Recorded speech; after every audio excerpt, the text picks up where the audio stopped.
So I want to use this short video in order to introduce some utilities that we can use with data types. And we'll start with the case of expression. And in particular, we already saw how it is possible to use pattern matching with data types defined using the data constructor from the moment that they do have multiple ways to construct an instance, and case of expressions are a way to emulate this pattern matching behavior but done in one single expression. And we do use, of course, case of expressions by using the keywords case and of, and between those keywords we do have an instance of the data type we are working with.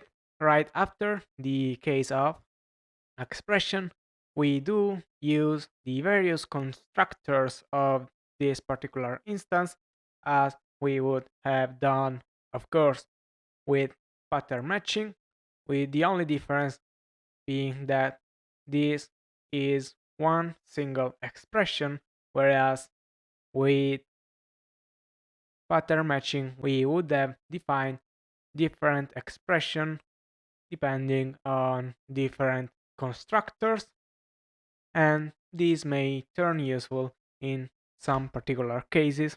So of course it is something useful to know.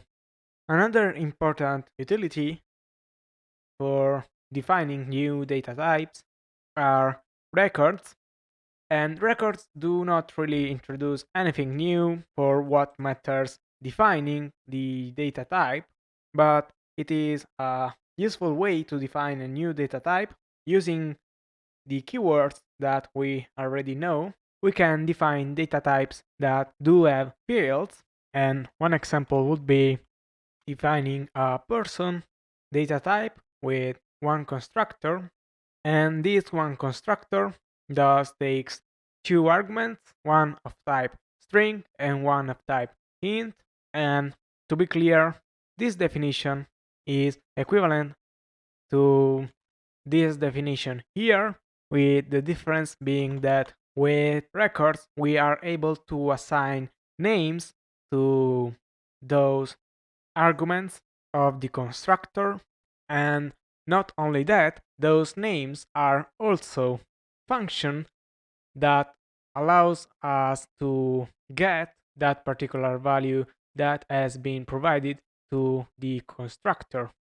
In fact, by using records, we do automatically define those functions, and it would be equal to define those functions ourselves and using pattern matching, deconstructing the constructor and extrapolating the value we are interested in. Well, by using record, we do all this in one single declaration. And if you don't believe me, you can always ask GACI, and we can ask for the type of name, and we see that is a function that given a person returns a string, and the same is true for the type of age, which given a person returns an integer. And notice how in the file we do not have defined any name or age as a function. In fact, this code is commented out, so it is not evaluated. And so those definitions were automatically defined with the declaration of the person data type. Now, since this declaration is similar to this declaration, we can of course construct person instances by using the constructor and providing the valid values in the same order specified in the records to that constructor, and this will be totally valid. And we can of course also use the function we got with the record declaration. So the name of Bob is of course Bob, and the age of Bob is the one we defined, which is 42. But with records declaration we can also declare person instances in this case by using this syntax, which requires curly brackets, and inside the curly brackets we can specify the names of the fields, and we can provide arguments in whatever order we want by doing so, as long we, of course, provide the correct names for the fields.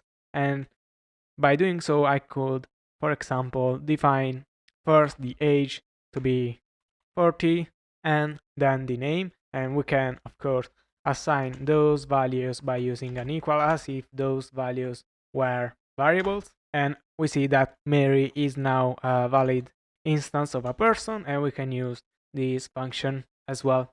And of course, we can use both the syntax inside a pattern matching function declaration. There is no problem with that. So we used this short video in order to let you know about the case of expression and the record declaration. So if this video was useful to you, consider to subscribe to the channel. If you are enjoying the content of this series, you can support the creation of this by delegating your ADA to Harmonic pool. In any case, I want to thank you for your time. Remember to stay decentralized, and I will see you in the next video. Bye bye.